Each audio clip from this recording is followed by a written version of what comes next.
interested in using gold leaf in your paintings, but maybe you feel intimidated or just don't know where to start, I made today's video for you. I'm going to be sharing everything that I know.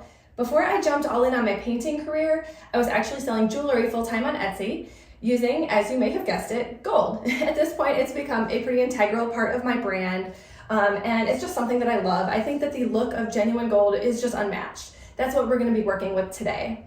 So this is the brand of gold leaf that I prefer to use in my artwork. This is 23 karat gold. I also do have some 24 karat gold that I use on occasion. This is all linked in my Amazon shop. I also have my recommendations for which imitation brand to use if that is your preference. It really depends on where you are in your career because there is a huge price gap between the imitation gold foil and the genuine gold leaf.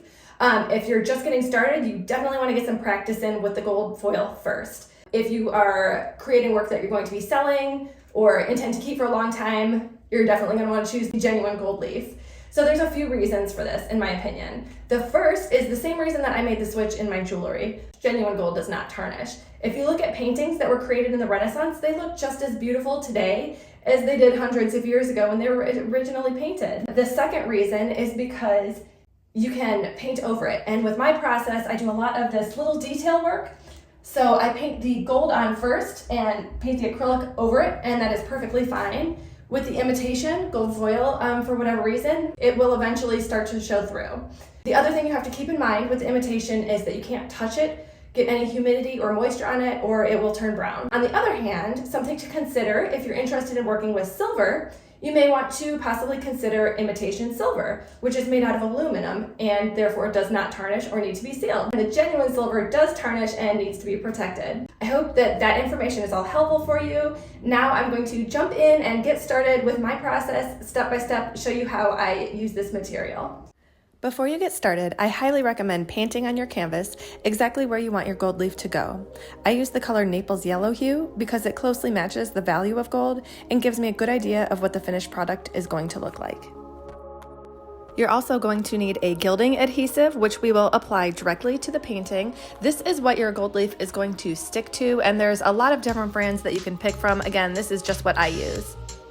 Make sure you have a few brushes set aside specifically for this task because they are going to stay sticky. And now we begin.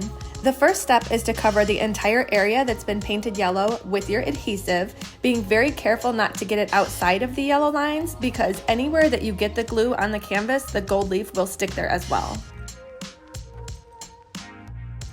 You should really only need to apply one coat of the adhesive to your painting and then let it dry for, even though the package usually says 15 minutes, I recommend no less than an hour. Sometimes I leave mine as long as overnight. The idea is that it will be clear and just a little bit tacky to the touch. That's how you know when it's ready to start gilding. For the next part of this process, you need to move your painting to a flat surface if you're not already working on one. This is where we actually apply the gold leaf. Gold leaf comes packaged one of two ways. You can choose between either loose leaf or transfer paper. I prefer to buy it on transfer paper. I think that it is so much easier to work with. This is what it looks like. Even though genuine gold does not tarnish, you still want to avoid touching it, and the transfer paper is going to help with that as well. Very carefully lay the paper onto your project. You can rub it lightly with your finger or you can use a paintbrush just to make sure that the leaf has adhered to the adhesive and is no longer sticking to the transfer paper.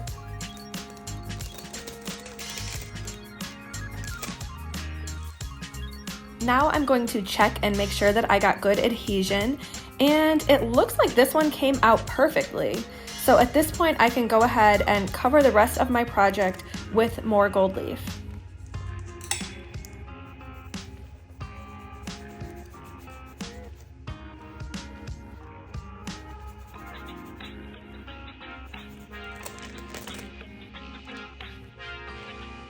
It is very important to note that the brush that you use in the gilding process is only used for this task. This should not be the same brush that you are using to paint with.